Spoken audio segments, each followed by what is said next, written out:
ठीक है, चलो अपन रडार एंटीनाज वाला टॉपिक देख रहे हैं जो आपका सीएसवीटीयू स्कीम के हिसाब से यूनिट 4 है। इसका पूरा नाम है antennas for detection of radar signal. Radar signal को डिटेक्ट करने के लिए अपन कौन से एंटीना यूज करते हैं। तो इसमें अगर आप लोग सिलेबस के हिसाब से आपको देखें कि आपके सिलेबस में कौन से टॉपिक दिए हुए हैं, तो फर्स्ट टॉपिक आपके सिलेबस में दिया है पैराबोलिक एंटीना। ये काफी इंपॉर्टेंट एंटीना है जो आपके हमेशा कोई ना कोई कॉम्पिटिटिव एग्जाम में और इंटरव्यूज में वगैरह में पूछे ही जाते हैं, क्योंकि ये मोस्ट यूज्ड एंटीना है, पैराबोलिक एंटीना। सेकेंड टाइप का एंटीना अगर हम लोगों को देखना है इसमें, तो इसमें आपको फेज्ड एरे के साथ देखना है, इसलिए इसका नाम है introduction to phased array. Phased array जो एंटीना होता है वो अपन एरे में जनरली अपन बहुत सारे एंटीना को एरे में अपन रखते हैं, तो उसको अपन बोलते हैं फेज्ड एरे एंटीना। तो उसका इंट्रोडक्शन आपको इसमें देखना है। तीसरा इसमें टॉपिक है वो है आपका कोसिकेंट स्क्वायर्ड एंटीना। ठीक है, ये कोसिकेंट स्क्वायर्ड एंटीना इसका थर्ड टॉपिक है। और चौथा टॉपिक है इसमें रेडोम। रेडोम का मतलब बेसिकली ये होता है एंटीना का ढक्कन। मतलब एंटीना को अब एंटीना दिन भर सन और एटमॉस्फेयर में दिन भर रहता है, तो उसमें कुछ वो हो सकती हैं, बारिश आता है, धूप आता है दिन भर, तो उसके लिए उसका एक ढक्कन बना दिया जाता है, उसका कवर बना दिया जाता है, जिसको बोलते हैं रेडोम। तो रेडोम की क्या प्रॉपर्टीज होती है बेसिकली इसमें देखना है, और ये जनरली क्वेश्चन आता है। इसके बाद इसी में ये चार टॉपिक आपके सीएसवीटीयू के सिलेबस में दे रखे हैं। इसके बाद आपको एक आध क्वेश्चन जो सिलेबस में नहीं है लेकिन फिर भी इससे कई बार क्वेश्चन आपके सीएसवीटी में आ चुका है, वो है आपका एंटीना का बेसिक्स। ठीक है, तो एंटीना का बेसिक्स आपको इंपॉर्टेंट है, जिसमें आपको पूरा डायरेक्टिव गेन क्या होता है, पावर गेन क्या होता है, एफिशिएंसी क्या होती है, वो सब देखना है। तो ये टोटल आपका सिलेबस है फोर्थ यूनिट का जो है रडार एंटीनास पे। इसमें हम लोग देखते हैं कि अगर हम लोग आपके क्वेश्चन पेपर से मैप करते हुए चलें, तो मैं आपको बताता हूं कि पिछले 5 बार में एनालिसिस में ये पाया गया कि पिछले 5 बार में 4 बार ये क्वेश्चन पूछा जा चुका है। मतलब इसका जो स्ट्राइक रेट है वो 80% का है कि ये ऑलमोस्ट हर बार ये क्वेश्चन आता ही है, पैराबोलिक एंटीना। ठीक है, इसके बाद अगर हम लोग फेज्ड एरे की तरफ चलें, तो फेज्ड एरे पिछले 5 बार में 2 बार क्वेश्चन पूछा जा चुका है। अगर आप कोसिकेंट स्क्वायर्ड एंटीना की बात करें, तो कोसिकेंट स्क्वायर्ड एंटीना में पिछले बार 2 बार पूछा जा चुका है, और एक बार आपका 4 नंबर में भी क्वेश्चन पूछा जा चुका है। ठीक है, और रेडोम की बात करें तो रेडोम भी आपका 2 बार हमेशा पूछा गया है 7-7 नंबर में, एक बार 4 नंबर में पूछा गया है। मतलब ये और ये दोनों साथ में था। और ये क्वेश्चन 2 नंबर में भी पूछा जाता है रेडोम का। और एंटीना बेसिक्स की अगर बात करें तो एंटीना बेसिक्स एक बार 7 नंबर में पूछा जा चुका है, और एक बार 2 नंबर में भी पूछा जा चुका है। तो ऐसे अगर आप देखें तो ये टोटल 5 टॉपिक यहाँ पे बनते हैं। अब हम लोग अगर हम लोग डायरेक्ट कोई भी एंटीना में कूदे तो ये नाइंसाफी होगी, तो हम लोगों को सबसे पहले एंटीना का बेसिक्स देखना होगा कि एंटीना का बेसिक्स में क्या क्या अपन को देखना है। तो इसमें आपको मैं एंटीना के बेसिक्स में जितना पढ़ोगे उतना कम है बेसिकली, क्योंकि बेसिक मतलब क्या होता है कि आपको इलेक्ट्रोमैग्नेटिक वेव का जो ट्रांसमिशन होता है वो आप लोगों को पता होना चाहिए। तो इलेक्ट्रोमैग्नेटिक वेव का ट्रांसमिशन के लिए मैं आपको थोड़ा सा पहले बेसिक से थोड़ा धीरे धीरे आगे बढ़ता जाता हूँ, क्योंकि अपने पास अभी टाइम भी है और अपन इसको अच्छे से पढ़ भी सकते हैं। तो सबसे पहले मैं आपको कुछ बताना चाहूंगा, जैसे कि देखिए, अगर आप एनर्जी को देखें, बेसिकली अगर अपन एनर्जी का एक स्ट्रक्चर देखें कि एनर्जी क्या है, तो एनर्जी अगर आप देखें तो एनर्जी एक पार्टिकल में भी होती है, एक छोटे से पार्टिकल में भी, और आप वेव्स में भी अगर आप देखते हैं तो वेव में भी एनर्जी होती है। तभी अपन इतनी एनर्जी लॉसेस और ये सब चीजों की बात करते हैं। पार्टिकल में अगर आप एक पार्टिकल की बात करें, तो पार्टिकल में आप जानते हैं कि पार्टिकल में मास भी होता है, उसका एक भार होता है, और हर पार्टिकल में चार्ज भी होता है। ठीक है, आपको पता होगा मास 2 चीजों को क्रिएट करता है। उसमें एनर्जी आती है कि वो अगर शांत है तो पोटेंशियल एनर्जी आती है, और अगर वो मूव कर रहा है तो वो काइनेटिक एनर्जी लेके चलती है।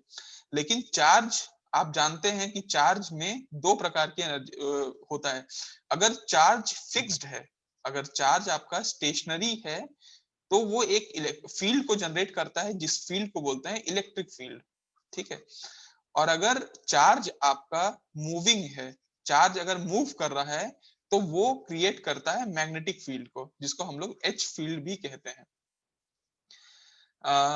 उसके बाद हम लोग आगे बढ़ते हैं। आप लोगों को मेरे ख्याल ये चीजें समझ में आई होंगी कि बेसिकली ये एक स्टैंडर्ड फॉर्मेट है जिसमें अपन चल रहे हैं। अब अगर मैं आपको बताऊं कि इलेक्ट्रिक फील्ड जिसकी हम लोग इतने दिन से बात कर रहे हैं, इलेक्ट्रिक फील्ड, ईएम वेव्स वगैरह, उसका मैं एकदम बेसिक फॉर्मेट पे अभी बात कर रहा हूँ। इलेक्ट्रिक फील्ड है क्या बेसिकली?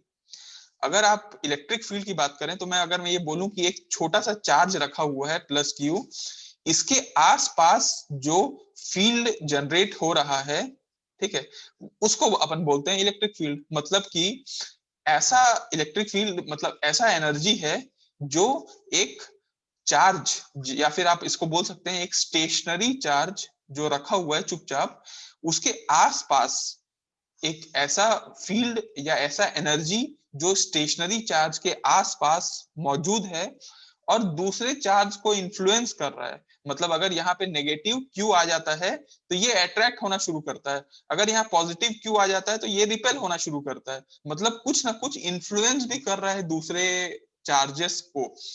तो इलेक्ट्रिक फील्ड का मतलब साफ शब्दों में ये कहना का मतलब है कि कोई भी स्टेशनरी चार्ज अगर रखा हुआ है, उसके आसपास कोई एनर्जी आती है, उस फील्ड को अपन बोलते हैं इलेक्ट्रिक फील्ड, जो दूसरे को भी इन्फ्लुएंस करता है। इसके बाद अगर अपन मैग्नेटिक फील्ड की तरफ आते हैं, एच फील्ड जिसको बोलते हैं मैग्नेटिक फील्ड, इसका मतलब क्या है? देखिए, मैग्नेटिक फील्ड की अगर आप बात करें तो देखिए, एक आप वायर ले लीजिए, वायर में करंट फ्लो हो रहा है, ठीक है।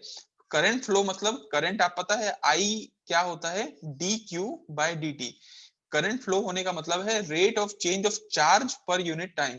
मतलब चार्ज अगर टाइम के रिस्पेक्ट में चेंज हो रहा है, इसका मतलब है यहाँ पे करंट फ्लो हो रहा है।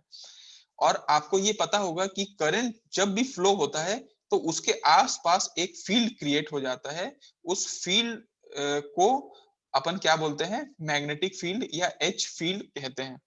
तो अगर आप मैग्नेटिक फील्ड का डेफिनेशन अगर आपको कोई पूछे तो आप क्या बोल सकते हैं कि बेसिकली मैग्नेटिक फील्ड एक एनर्जी का फॉर्मेट है, ठीक है। जैसे इलेक्ट्रिक फील्ड एक एनर्जी का फॉर्मेट था जो स्टेशनरी चार्ज के आसपास था, वैसे मैग्नेटिक फील्ड एक एनर्जी का फॉर्मेट है जो कोई भी मूविंग चार्ज के आसपास होता है, और ये भी दूसरे फील्ड को इन्फ्लुएंस करता है। यहाँ पे अगर आप दूसरा फील्ड लाते हैं तो वो इन्फ्लुएंस जरूर करेगा, अट्रैक्शन हो या रिपल्शन के हिसाब से।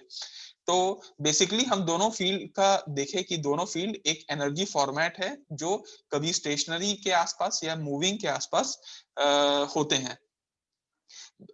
अब मैं आपको इतने देर से बोल रहा हूँ कि ये जो इन्फ्लुएंस है, मतलब ये जो एनर्जी है आसपास, वो दूसरे चार्जेस को भी इन्फ्लुएंस करता है।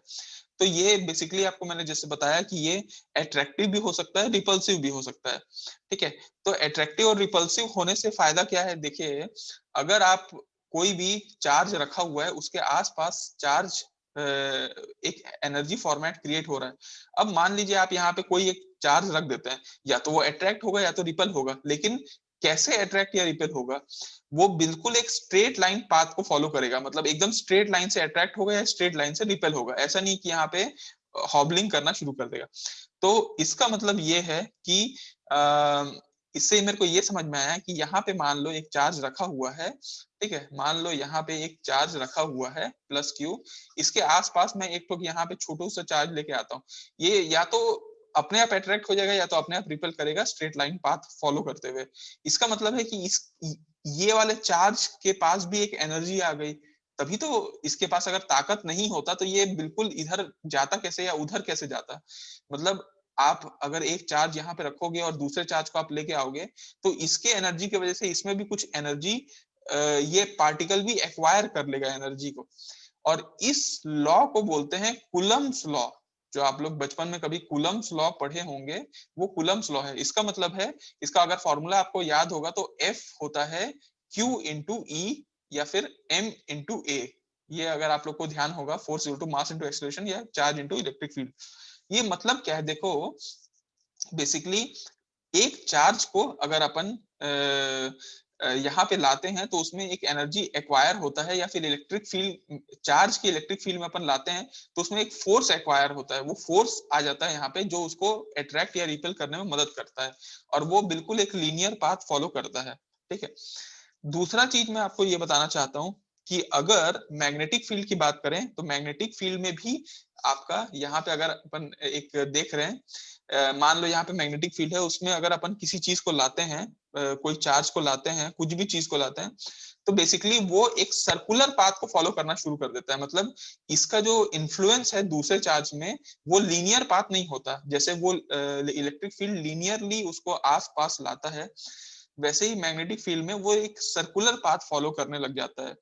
ठीक है, और इस लॉ को बोलते हैं लॉरेंस लॉ, जो आप लोगों ने शायद पहले भी कभी पढ़ा होगा, लॉरेंस लॉ। ये बोलता है, और इसमें ध्यान दीजिएगा कि पार्टिकल जो यहाँ पे आता है, मान लो वो सर्कुलर पाथ फॉलो करने लग गया, मतलब अपने आप गोल गोल गोल गोल गोल गोल घूमने लग गया। इससे क्या होगा कि उसमें एनर्जी नहीं आती, बेसिकली वो एनर्जी एक्वायर नहीं करता, बस वो अपने उसमें डिफ्लेक्ट होता जाता है, हर बार जाता है और गोल गोल डिफ्लेक्ट होता जाता है। इसका मतलब ये है कि अगर मैं F की बात करूं, तो कोई चार्ज को अगर आप V क्रॉस B में अगर आप लाते हैं, तो यहाँ पे वो गोल गोल एक उसमें फोर्स एक्सर्ट करता है। वो एक्सर्ट बेसिकली किस तरीके से होता है, वो एक सर्कुलर पाथ फॉलो करता है,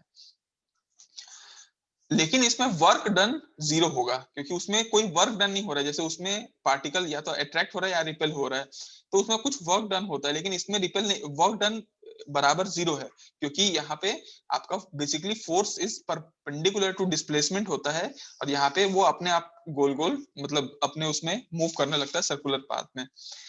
तो मैं बेसिकली आप लोगों को यही बता रहा था। इसका अगर मैं समरी के तौर पे आपको मैं बताऊं, तो अगर Q आपका कोई चार्ज है, वो अगर स्टेशनरी है, तो वो जन्म देगा एक स्टैटिक इलेक्ट्रिक फील्ड को। इलेक्ट्रिक फील्ड तो पैदा होगा उससे, उसके आसपास आसपास आसपास पैदा होगा, लेकिन वो इलेक्ट्रिक फील्ड कैसा होगा, एक स्टैटिक इलेक्ट्रिक फील्ड होगा, शांत एक जगह पे स्टैटिक इलेक्ट्रिक फील्ड। जैसे कि मैं आपको बोलूं कि डीसी वोल्टेज का अगर मैं एग्जांपल लूं, डीसी वोल्टेज एक कांस्टेंट वोल्टेज होता है, ये एक कॉज होता है इलेक्ट्रिक फील्ड को जन्म देने का, तभी डीसी वोल्टेज से अपन इलेक्ट्रिक फील्ड जनरेट करते हैं। कभी भी अगर आप देखोगे तो एंटीना में अगर अपन डीसी वोल्टेज देते हैं, तो उसमें वो कॉज होता है कि वहां पे एक इलेक्ट्रिक फील्ड जनरेट होता है, जिसको हम लोग स्टडी कर सकते हैं। लेकिन अगर आपका Q अभी स्टेशनरी नहीं है और वो मूव कर रहा है, तो मूव भी दो तरीके से होता है। या तो वो एक्सेलरेशन के साथ मूव करेगा, विथ एक्सेलरेशन मतलब अपनी रफ्तार को बढ़ाते जाएगा, और या तो विदाउट एक्सेलरेशन मूव करेगा। ठीक है, अगर आपका चार्ज है वो विदाउट एक्सेलरेशन मूव कर रहा है, मतलब लीनियर मूव कर रहा है विद टाइम, मतलब मूव तो कर रहा है लेकिन एक्सेलरेशन नहीं है, तो वो एक स्टैटिक मैग्नेटिक फील्ड को जन्म देता है। ठीक है, मैग्नेटिक फील्ड भी दो प्रकार से, एक नॉर्मल और एक स्टैटिक मैग्नेटिक फील्ड, मतलब ये स्टैटिक मैग्नेटिक फील्ड है, इसको वो जन्म दिया। लेकिन अगर जैसे कि अगर मैं डीसी करंट की बात करूं, डीसी करंट जा रहा है, तो डीसी करंट बेसिकली एक वायर में जा रहा है, तो वो अपने उसमें एक मैग्नेटिक फील्ड को जन्म दे देगा, जिसको स्टैटिक मैग्नेटिक फील्ड कहते हैं। लेकिन अगर आपका Q मूव कर रहा है विथ एक्सेलरेशन, ठीक है, तब फिर वो आपका दोनों को जन्म देता है। या तो आप बोल सकते हैं इलेक्ट्रिक फील्ड विथ ईटी, मतलब टाइम के रिस्पेक्ट में चेंज हो रहा है, या एचटी आप इसको बोल सकते हैं। और ये दोनों बेसिकली मिला के वेव्स बनता है। जो इलेक्ट्रोमैग्नेटिक वेव्स होता है वो ईटी और एचटी होता है बेसिकली, जो टाइम के रिस्पेक्ट में चेंज होता रहता है। तो तो अब हम लोग आगे बढ़ते हैं, और मैं आपको दो चीजें और बताना चाहता हूँ इसमें जो बेसिक्स में है। वो है आपका सर्कुलेशन, क्योंकि अभी हम लोगों ने देखा कि मैग्नेटिक फील्ड के आसपास सर्कुलेशन होता है, जिसको हम लोग आगे जाके कर्ल भी बोलते हैं, कर्ल। ठीक है, और आप इसके बाद एक जगह देखेंगे जहां से अपन डाइवर्जेंस देखेंगे कि एक जगह से कैसे डाइवर्स होता है। तो सर्कुलेशन के लिए मैं आपको एक चीज बताना चाहूंगा कि सर्कुलेशन हो क्यों रहा है, इसका कॉज क्या है, इसका कारण क्या है। तो आप बोलोगे कि कारण तो सर यही है कि वायर में करंट फ्लो हो रहा है, उसके कारण सर्कुलेशन आ रहा है। तो ये कारण बन सकता है। अगर इसका मैं इफेक्ट देखूं कि इस करंट के फ्लो होने से क्या इफेक्ट आ रहा है, तो बेसिकली एक इफेक्ट है, इसको मैं अगर शब्दों में बोलूं तो नॉट आउटवर्ड, ये आउटवर्ड तो नहीं है, बाहर नहीं आ रहा है, लेकिन नॉट आउटवर्ड बट अराउंड, ठीक है, अराउंड द कॉज, मतलब जहां भी आपका कॉज है, आपका कारण है, उस कारण के आसपास ये मंडरा रहा है, ये इसका इफेक्ट है बेसिकली। और इसको, इसका अगर मैं स्ट्रेंथ नापना चाहूं कि ये कितने स्ट्रेंथ का है, मतलब ये जो आसपास ये जो इफेक्ट हो रहा है, इसका स्ट्रेंथ अगर मैं किसी पैरामीटर में नापूं, तो उस पैरामीटर को बोलता हूं एच, जिसको बोलता हूं magnetic field intensity. Magnetic field produce हो रहा है वहां पे, तो उसकी इंटेंसिटी नापने के लिए उसको एच से रिप्रेजेंट किया जाता है। अब देखिए, अगर मैं सिर्फ इसको इस सर्कुलेशन को देखूं कि ऐसा ऐसा बन रहा है, अगर इसके बीचों बीच से अपन करंट को फ्लो करा रहे हैं, यहां से करंट जा रहा है, तो ये साथ में बन रहा है। देखिए, जैसा जैसा स्ट्रेंथ है, मतलब कि स्ट्रेंथ कम होते जाएगी जैसे जैसे आपका लेंथ बढ़ते जाएगा, मतलब अगर आप ये बड़े वाले लेंथ में जाएंगे तो इसकी मैग्नेटिक फील्ड इंटेंसिटी की स्ट्रेंथ कम होते जाएगी, ठीक है। और मतलब लेंथ कम करेंगे, लेंथ कम रहेगा तो मैग्नेटिक फील्ड इंटेंसिटी उतनी ही ज्यादा पावरफुल रहेगी। तो ये मैं इसलिए ऐसा लिखा कि स्ट्रेंथ को अगर अपन कम करें और लेंथ को बढ़ा दें, तो ये कांस्टेंट रहेगा हमेशा, ठीक है, मतलब ये दोनों आपस में इनवर्सली प्रोपोर्शनल है, तो ये दोनों इक्वल टू कांस्टेंट होगा। और ये डायरेक्टली डिपेंडेंट होगा आपके कॉज पे, मतलब कि आपका करंट कितना आ रहा है। अगर करंट की स्ट्रेंथ अपन और ज्यादा कर दे तो हो सकता है और ज्यादा आ जाएगी। तो बेसिकली ये सारा कुछ कॉज पे डिपेंडेंट होता है, और इससे अपन टोटल सर्कुलेशन कभी भी निकाल सकते हैं कि टोटल सर्कुलेशन कितना हो रहा है। तो अगर मैं इसको शब्दों में या मैथमेटिकल लिखूं कि अगर मैं ये पूरा, मान लो इसको मेरे को पूरा स्ट्रेंथ निकालना है, तो मैं क्या कर सकता हूं कि अगर मैं पूरे का स्ट्रेंथ इनटू अगर जो लेंथ हो रहा है उसको अगर मैं टोटल निकालूं, तो ये टोटल किसके बराबर होगा? बेसिकली ये बराबर होगा आपके करंट के ही, क्योंकि जितना आप करंट भेजोगे उतना ही स्ट्रेंथ और लेंथ दोनों आ रहेगा। इसका मतलब ये है कि अगर मैं इसको मैथमेटिकली लिखूं, तो इसको मैं स्ट्रेंथ को एच लिख सकता हूं, जो स्ट्रेंथ अपन नापते हैं, लेंथ को अपन डीएल लिख सकते हैं जो जिस लेंथ में है, और ये इक्वल होगा करंट के। तो ये एक फॉर्मूला होता है जो हम लोग जनरली यूज करते हैं। इसको बोला जाता है एम्पियर सर्क्यूटल लॉ, ठीक है, एम्पियर सर्क्यूटल लॉ इसको बोला जाता है। लेकिन ये अभी इंटीग्रल फॉर्म पे है, मतलब देख रहे होंगे आप इंटीग्रेशन में है, इंटीग्रल फॉर्म पे एम्पियर सर्क्यूटल लॉ। लेकिन ये हमारे अभी काम का नहीं है, क्योंकि ये एक बेसिकली करंट फ्लो हो रहा है और उसके आसपास चीजें हो रही हैं। लेकिन अगर आप वैसे इसको आप देखें तो ये कभी ओपन इंटीग्रल नहीं हो सकता, क्योंकि करंट कभी भी ओपन सर्किट में फ्लो नहीं करते, हमेशा उसको क्लोज सर्किट की जरूरत पड़ती है। इसलिए ये हमेशा ध्यान दीजिएगा, कॉम्पिटिटिव एग्जाम में ये क्वेश्चन पूछा जाता है, which of the following is ampere circuital law, और आपके पास 4 ऑप्शन अलग अलग टाइप के रहते हैं, लेकिन आपको ध्यान देना है इसमें कि ये क्लोज्ड इंटीग्रल होना चाहिए, ठीक है।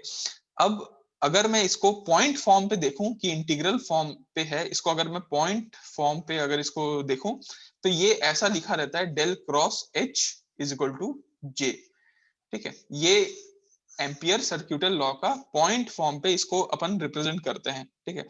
ये बेसिकली क्रॉस प्रोडक्ट, ये जो क्रॉस प्रोडक्ट है इसके बीच में, ये यही दिखाता है कि ये सिग्निफाई करता है कि एच आपका जो भी दिशा में आपका होगा, वो हमेशा गिरता जाएगा परपेंडिकुलर टू अपने डायरेक्शन से, मतलब कि the cross product signifies that H decreases, H आपका डिक्रीज करेगा, या फिर उसका डेरिवेटिव, बेसिकली अपन डेरिवेटिव क्या बोलते हैं, रेट ऑफ चेंज, मतलब एच रेट ऑफ चेंज कब होगा, exist only to perpendicular to H direction, मतलब जिस दिशा में एच का डायरेक्शन है उसके परपेंडिकुलर में एच चेंज होगा।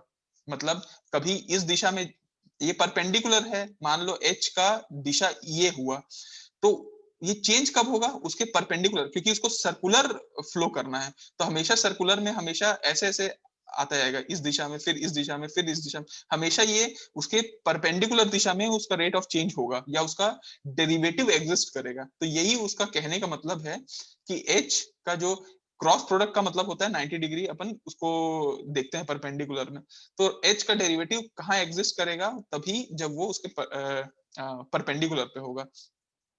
और क्रॉस प्रोडक्ट ये सिग्निफाई करता है, cross product is a vector quantity, ठीक है, और रिजल्ट भी वेक्टर क्वांटिटी में ही आएगा, ठीक है, ये रिजल्ट भी वेक्टर क्वांटिटी में ही आएगा। ये आपको मेरे को एक सर्कुलेशन या कर्ल आपको बताना था, ये एक इक्वेशन है जो हम लोगों को पूरा एंटीना के बेसिक्स में काम आने वाला है, इसलिए मैं अभी आपको बता रहा हूँ। साथ में आप इसमें स्टोक्स थ्योरम भी आप साथ में देख लीजिए कि स्टोक्स थ्योरम क्या होता है, जिसको हम लोग डाइवर्जेंस थ्योरम भी कहते हैं, स्टोक्स थ्योरम।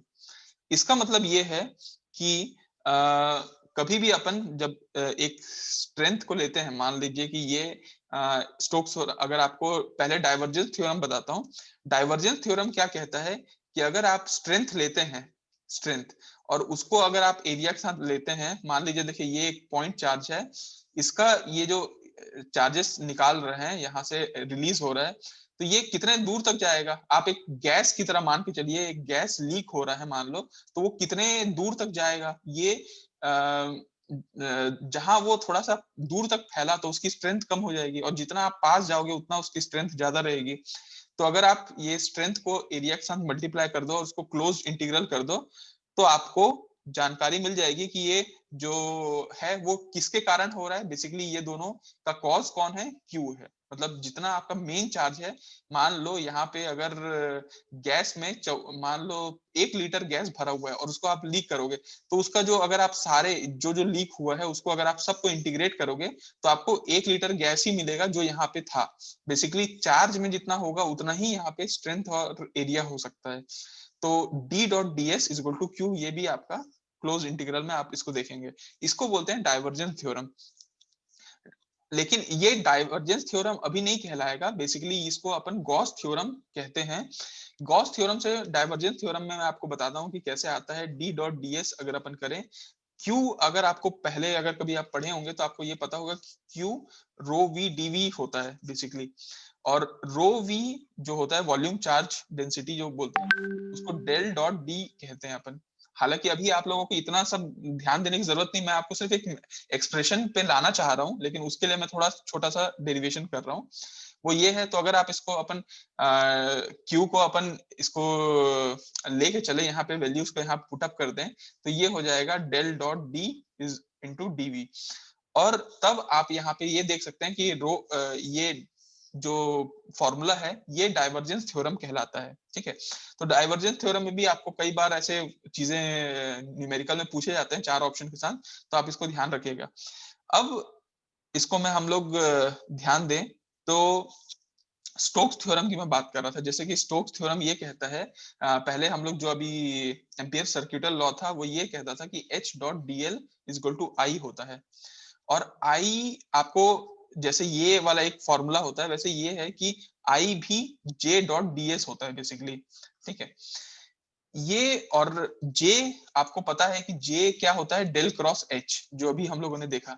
इसको अगर अपन इसमें पुटअप कर दें और इसको अगर अपन रख दें H dot D L is equal to del cross H into D S, तो यहां से एक फॉर्मूला आ जाएगा। ये जो फॉर्मूला है बेसिकली इसको कहते हैं स्टोक्स थ्योरम। तो अल्टीमेटली मैं आप लोगों को ये सब क्यों बता रहा हूं, क्योंकि आपको बेसिक डाइवर्जेंस थ्योरम पता होना चाहिए, स्टोक्स थ्योरम पता होना चाहिए। क्यों? क्योंकि ये सारा चीज इंपॉर्टेंट है मैक्सवेल रिलेशन के लिए। मैक्सवेल रिलेशन भी क्यों इंपॉर्टेंट है, क्योंकि आपका पूरा एंटीना, या फिर आप बोल सकते हैं कि आपका इलेक्ट्रोमैग्नेटिक वेव प्रोपोगेशन जो आज हम लोग इस दुनिया में वायरलेस की खोज हुई और ये पूरा वायरलेस हम लोग कर पा रहे हैं, वो इस मैक्सवेल रिलेशन के कारण ही कर पा रहे हैं। मैक्सवेल के 4 लॉज होते हैं, वो 4 लॉज को फॉलो करने के बाद ही हम लोग पूरा इलेक्ट्रोमैग्नेटिक वेव्स कंप्लीट करते हैं। तो अगर आपको ध्यान होगा तो मैं आपको पहले छोटा सा मैक्सवेल रिलेशन के बारे में बताता हूँ। देखिए, मैक्सवेल रिलेशन 2 प्रकार से होता है। एक होता है स्टैटिक, ठीक है, और एक होता है आपका डायनेमिक। डायनेमिक मतलब कि जो रेट ऑफ चेंज होते रहते हैं बार बार। पहले क्या हुआ, मैक्सवेल इक्वेशन जो बनाया गया वो स्टैटिक के लिए बनाया गया था। वो 4 रिलेशन मैं आपको बता देता हूँ। उसमें से एक है, सबसे पहला इक्वेशन ये कहता है कि जब भी अपन D डॉट ds करेंगे तो वो Q होगा। जो अभी हम लोगों ने अभी थोड़ी देर पहले इसको देखा था कि स्ट्रेंथ इनटू एरिया अपन करते हैं तो उसका जो कारण होता है वो होता है, तो D डॉट ds करेंगे तो वो Q होगा। ये एक सिंपल सा तरीका होता है। इसको अगर आप ये इंटीग्रल फॉर्म पे है, इसको अगर आप पॉइंट फॉर्म पे अगर लिखना चाहो तो इसको लिख सकते हो del dot D is equal to rho v। ये एक चीज है, ये मैक्सवेल का फर्स्ट रिलेशन है। सेकंड रिलेशन ये कहता है कि अगर आप इसी में D है, इसके जगह आप इसको E डॉट dl करना चाहो, मतलब इलेक्ट्रिक फील्ड को लेंथ से अगर आप इंटीग्रेट करना चाहो तो आपको कुछ नहीं मिलेगा, क्योंकि इलेक्ट्रिक फील्ड क्या होता है, ये तो आसपास वाला समा है, इसको तो आप लाइन में इंटीग्रेट नहीं कर सकते, आपको इसको पूरा एरिया वाइज इंटीग्रेट करना पड़ता है, तब आपको ये Q की वैल्यू मिलती है। तो अगर आप इलेक्ट्रिक फील्ड को लाइन पे इंटीग्रेट करोगे dl लेंथ पे तो आपको कुछ नहीं मिलेगा। इसका मतलब है कि इसको अगर पॉइंट फॉर्म पे लिखूं तो ये मैं बोल सकता हूं कि इलेक्ट्रिक फील्ड की अगर मैं परपेंडिकुलर जाना चाहूं, जैसे मैग्नेटिक फील्ड क्या हो रहा था, इसके आसपास आसपास हो रहा था, तो उसके परपेंडिकुलर में मतलब अपन क्रॉस प्रोडक्ट लेते हैं तो कुछ वैल्यू मिलती है। लेकिन अगर अपन इलेक्ट्रिक फील्ड के क्रॉस प्रोडक्ट लेंगे, देखो इलेक्ट्रिक फील्ड सीधा सीधा जाता है, ये कभी अराउंड नहीं होता, तो अगर इलेक्ट्रिक फील्ड के अपन परपेंडिकुलर कुछ वैल्यू लेना चाहेंगे तो वो हमेशा जीरो आएगी। ये है इसका पॉइंट फॉर्म। थर्ड अगर मैक्सवेल रिलेशन की अगर मैं बात करूं तो ये बोलता है कि अगर मैं इंटीग्रेट करूं B डॉट ds, मतलब कि मैग्नेटिक फील्ड को अगर मैं एरिया से अगर मैं इंटीग्रेट करना की कोशिश करूंगा तो मेरे को कुछ मिलेगा क्या, बेसिकली मैग्नेटिक फील्ड आसपास घूमता है, बेसिकली इसको अपन को लेंथ में अपन को लेना होता है। ये अगर आप इसको आसपास अगर आप इंटीग्रेट करने चाहोगे तो आपको कुछ नहीं मिलेगा, वैल्यू जीरो होगी। इसका अगर पॉइंट फॉर्म लू तो ये मतलब है कि अगर मैग्नेटिक फील्ड का डाइवर्जेंस देखूं मैं, डाइवर्जेंस मतलब होता है कि एक जगह से अलग अलग जगह निकलना, तो मैग्नेटिक फील्ड एक जगह से निकलता है क्या, नहीं, मैग्नेटिक फील्ड एक जाता रहता है, उसके अराउंड अराउंड मैग्नेटिक फील्ड होता रहता है। इसका मतलब है कि मैग्नेटिक फील्ड का जो डेल डॉट बी है वो वैल्यू हमेशा जीरो आएगी, ये वैल्यू है। चौथी मैं आपको लास्ट मैक्सवेल रिलेशन बताऊंगा, वो ये है कि अगर अपन H डॉट dl करें, मतलब कि मैग्नेटिक फील्ड को लेंथ वाइज अगर अपन इंटीग्रेट करें तो हाँ कुछ वैल्यू मिलेगी, और वो वैल्यू होगी इक्वल टू आई, मतलब कितना अपन करंट फ्लो करा रहे हैं उतना ही आप स्ट्रेंथ इनटू लेंथ अगर मल्टीप्लाई करोगे तो आपको मिल जाएगा।